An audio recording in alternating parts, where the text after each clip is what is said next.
On the news tonight, West African military chiefs move to coordinate possible armed intervention to reverse coup in Niger. Police service chiefs focus on restoring internal security architecture of Nigeria on a 2-day retreat, plus entertainment and sports. Good evening and thanks for joining us on NTA Lagos Channel 10 News at 7. I am Musa Toliat. Many thanks for being with us.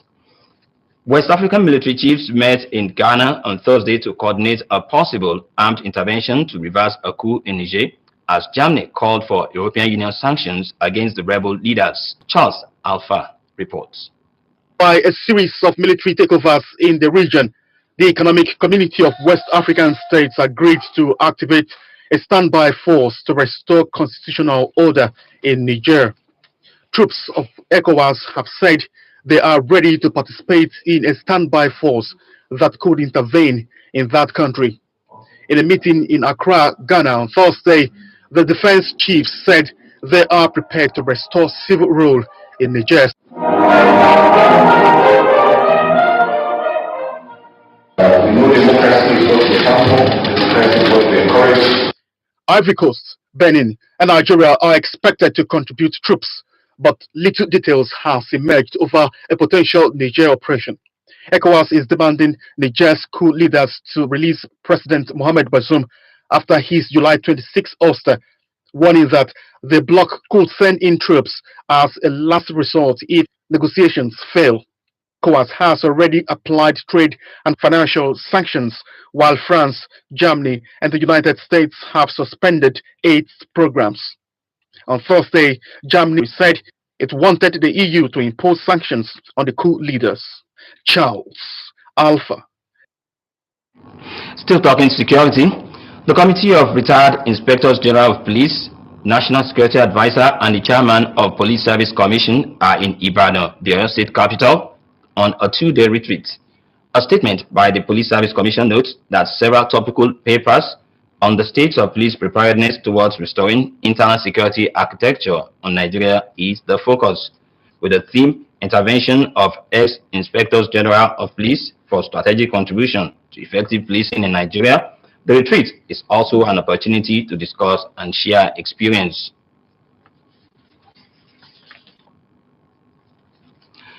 Ahead of the United Nations Framework Convention on Climate Change later in the year in Abu Dhabi, United Arab Emirates, the Lagos State government has launched the Art for Climate Change project aimed at promoting climate change advocacy and action through creative visual expressions.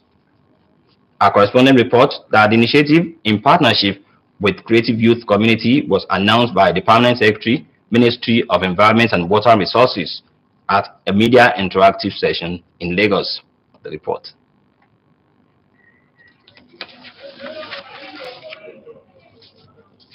Impact can only be effective when the public are better sensitized so that they have access to requisite information on harmful practices that contribute to global warming. Lagos State government is therefore getting the youth population involved in climate change advocacy. The Art for Climate Change project involves working with impressionists and artistic youth to harness their potentials towards an inclusive and solution-oriented climate change conference. For the project, artists from Lagos will collaborate with tech innovators, experts in relevant fields, students from New York University Abu Dhabi, and University's Climate Network UAE to co-create innovative solutions to problems around key thematic areas relevant to COP28, which will be depicted in art. The project targets young artists who are expected to jointly create innovative solutions in various thematic areas, including renewable energy, climatic smart agriculture, and circular economy. The painting will capture the problems of climate change, the effect of the problem on local community and also global community, the solutions for social impact and profit, and the action that must be taken. It is a privilege to actually be part of this innovative co-creation that is going to happen, basically on advocacy. Where we have an institution like a school that tells people, that sensitizes people about climate change. The event will hold periodically from September till the commencement of the COP28 conference in November 2023 in Lagos. The Student Loan Act of the federal government will commence next academic session. While would-be beneficiaries are excited about the loan, there are misgivings about its implementation. Stakeholders are of the opinion that if it stands on a tripod principle of best standard practices, devoid of subtle political insinuations, it will enable government measure its effectiveness and identify areas for improvement. Larry Belay has details.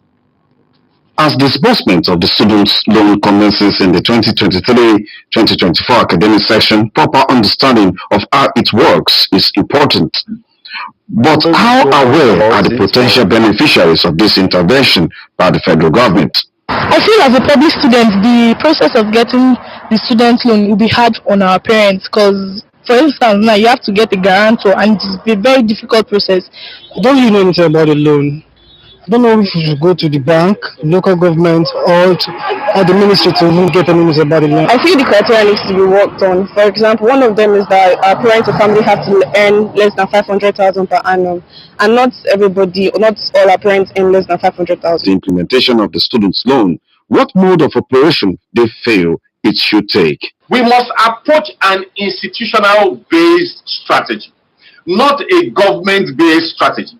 If the loans are coming down from the government must look for the right institutions already on ground that will help with identification and implementation of the student loan strategy and student loan disbursement. The criteria set out for students to access that loan, if you look at it critically, a person that will have access to justice of the law, a level 12 officer, and whatnot, by the time you finish analyzing those criteria, you are still looking at a group of middle class membership. A repayment plan indicates that beneficiaries will start repaying 2 years after the NYSC scheme. But the worry is that with little jobs out there for the graduates to get into, self-employed business such as this seems to be the key. Repayment is structured at 10% salary deduction from source made available by loan beneficiary's employer, and if the beneficiary is self-employed, he or she must submit a comprehensive business information to the loan committee within 60 days. The jail term for defaulters or anyone heading them is 2 years imprisonment or 500,000 naira fine. In Lagos, Larry Belay, NTA News. You're still watching NTA Lagos Channel 10 News at 7. More reports after this timeout. Stay with us. ERS Promotions, in collaboration with Ratau Lagos State Council and Lagos State Sports Commission, present Alami, the latest champion. This job competition, you don't turn you to a millionaire. I see. Wow. Sorry, competition made in Bamidona. In November 1. Check out in December. They say, to register. That is the spirit. You too can be a millionaire at the first international Lagos State draft competition. The registration is on now. You too can be a millionaire. Go and register now. Anything for the boys? Hey, I'm supposed to give you something, but I don't get can't.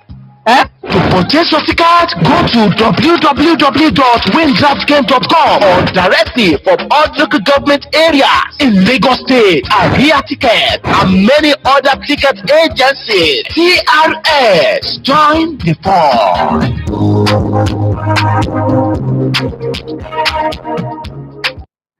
Glad to know that you're still staying tuned to NTA Lagos Channel 10 News at 7. Now, the business of recycling, a process of creating an economy where there is zero waste, has been a thriving one in Lagos. In this report, Nta Ch10 examines the environmental benefit, the economic value chain of recycling, and the concept of waste to wealth. its refuse or waste, several tons of it are generated on daily basis, and they often end up on dump sites, while some dispose them indiscriminately, causing several harms to the environment. With the concept of waste wet, these waste can be converted into valuable products through recycling. This makes it possible for discarded materials to be turned into new items that can be used again. And moreover, recycling helps to save us our landfills, and help the incinerators also, because it reduces amount of waste sent to such places, rather, as it were. And when you recycle, you're also creating wealth for the people. You're helping the reduction in greenhouse gas emissions, as it were, thereby helping the health and the environment, as it were. Multi-purpose use of anything, and due to lack of recycling habits in our society, that's why we have a lot of waste. For instance, the foil paper, it should be something. It's a non-degradable element where you cannot degrade once you put it into the atmosphere and everything. So thereby causing more havoc for the environment. Is recycling. We are embracing from sustainable waste management. We've moved to closing the loop. From closing the loop now, we've moved to circular economy.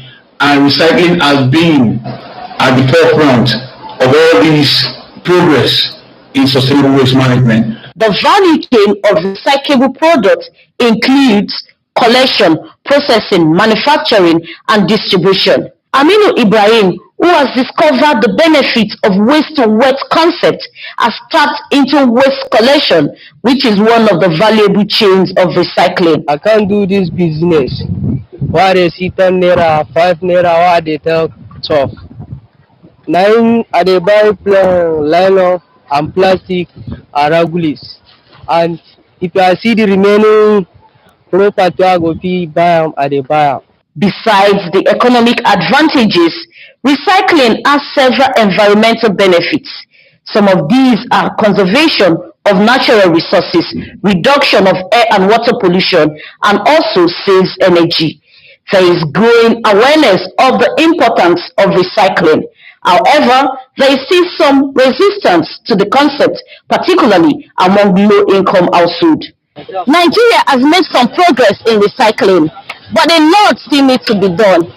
In 2019, the country recycled 10% of its waste.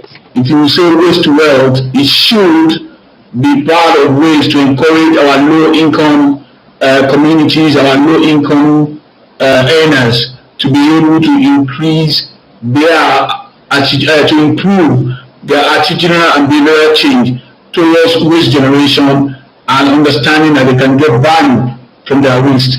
And that's why we call it waste to wealth. We normally say that waste is not waste until it is completely wasted. With increased public awareness of the importance of recycling, provision of more access to recycling bins, and building trust in the recycling system, backed by efficient policy, it is believed that Nigerians will make significant progress in recycling. However, there are initiatives on the way to increase the rate of recycling in the country. So much for circular economy. Now let's talk some religious matters. Muslim faithful have been charged on the importance of purifying the intention and cleanliness in Islam. This was the crux of the Jummah service at the NTA Lagos Channel 10, led by Imam Dekullah Shafi. Details in this report. The cleric advised Muslims to strive to be pure in their intentions and actions, as this is the only way to achieve true happiness and fulfillment in life. He emphasized that purity of motives means doing things for the right reasons without any selfish or ulterior motives. He said that Muslims should always act with the intention of pleasing Allah and not for the sake of gaining praise or admiration from others. He's trying to even tell us that each and every one of the people, in respect of the religion that you belong, whatever you want to even do, first of all, you want to have it in your mind as a kind of desire, what you desire that you wish to do. You must be someone in kind of a positive in your what in your intention before you even carry it out. Because Rasulullah Sallam was reported to have said that your actions shall be judged according to your intention. If your intention is pure for something, then Allah will reward you. But if the intention is bad, the reward will not be there. You'll be adequately punished by Allah. So it's always good to have good intention for something. Maybe you want to marry a lady, you need to have good intention. If you want to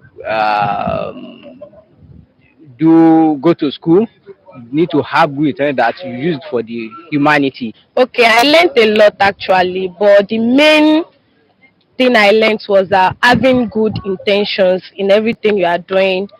For instance, okay, I want to get married. What are my intentions of getting married?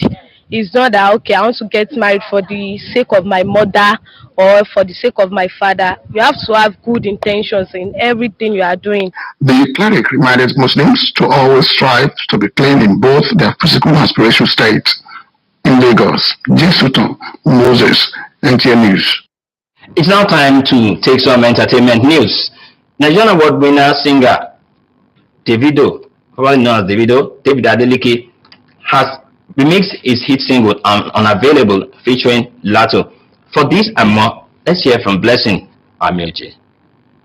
Megastar Davido has recruited American rapper Lato for the remix of his international hit single Unavailable.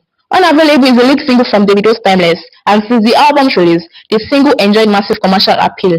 After enjoying international success with his hit single, Davido has now featured American fast-rising rapper Lato on the remix. Davido would be aiming to increase the US success of Unavailable through collaboration with the rapper, who has risen to the American mainstream to become one of the hottest female rappers. Moving on, K-Star partners with Grammy-winning producer Lyric for Asylum EP. The 5-track EP boasts of singles that are carefully crafted to dazzle listeners, while also reminding them of the unlimited potential of R&B and Afrobeat. Through his pictorial writing and stimulating melodies, K-Star creates a body of work that appeals to the romantic desire of listeners, while leaving them with an insatiable need. The EP Sonic Expansion is overseen by the ace producer Lyric, who has collaborated with superstars, including on Burna Boy's Grammy-winning album. And on the foreign scene, one of the BBC's highest earning presenters, Stephen Nolan, has said he is deeply sorry after a newspaper report alleged he has shared a sexually explicit photograph with staff. A number of claims were made about Stephen Nolan in the Irish News on Tuesday, including that he had sent the image of reality TV star Stephen Bear in 2016. It was reported that the presenter shared the image when he had wanted to book Bear as a guest on the TV show. That's all on entertainment news. I am Blessing Amioji. Now let's talk some sports. It is no longer news that various leagues across the world are in full swing, and of course the world is holding their breath to know who actually wins this year's FIFA Women's World Cup. Now for this and many more in Sports Update, let's now join Olumide Igbutola. Reactions continue to throw Toby Amusan's eligibility to compete at the World Athletics Championship scheduled to commence this weekend in Budapest, after it was widely reported by the media that the world champion has been cleared of doping offense, as indicated in a press statement associated with the Athletics Integrity Unit. The decision of a panel of disciplinary tribunal cleared Toby.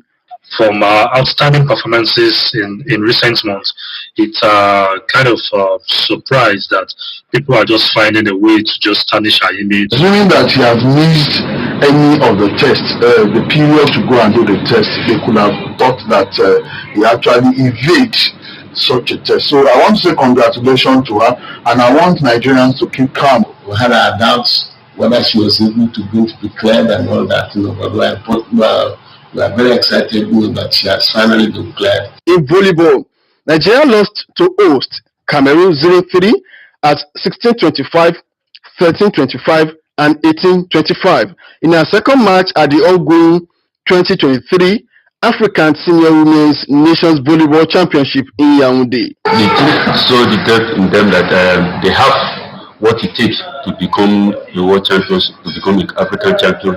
with the kind of performance they put up against Cameroon today.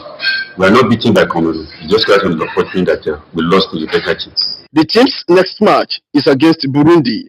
In the English Premier League, it is match day 2 across designated stadia this weekend, as club sides are set to correct the flaws noticed in the league opening matches. Manchester City will hope to continue its winning runs against Newcastle United with Erling Haaland on fire. Manchester United will play away to Tottenham with a different approach to avoid defeat. Fulham takes on Brentford, as Liverpool will lock arms with Bournemouth, among other matches. With sports updates, Olunde Guntola, Nta News. Now to some happenings in the global tidbits. Let's now join Onyekonsola Peters on Foreign Scene News. A former head of Pakistan's central bank has been appointed finance minister in the interim government, leading the country to an election due in months. Shamshad Akhtar, the only woman in the 16-strong cabinet, takes charge with Pakistan's economy in dire straits, reliant on bailout from the International Monetary Fund and loans from friendly nations to keep afloat. Pakistan this week installed a caretaker government after parliament was dissolved ahead of a general election due by November, but there has been speculations for months that polls could be delayed. Moving on, London police revealed Friday that officers are investigating nearly 300 incidents of vandalism against cameras used in the city's ultra-low emission zone, ahead of its contentious expansion later this month. The Metropolitan Police launched an operation in April after it received reports from local government agency Transport for London of criminal damage and theft. At the end of June, the number of incidents recorded had grown to around 200, and by the start of this month, the force has logged 288 crimes relating to ULTZ cameras. And that is it on Foreign News. I am Onyekonsola Peters. My Foreign News wraps up NTA Lagos Channel 10 News at 7. Many thanks for watching. I am Musa Tolian. Good evening.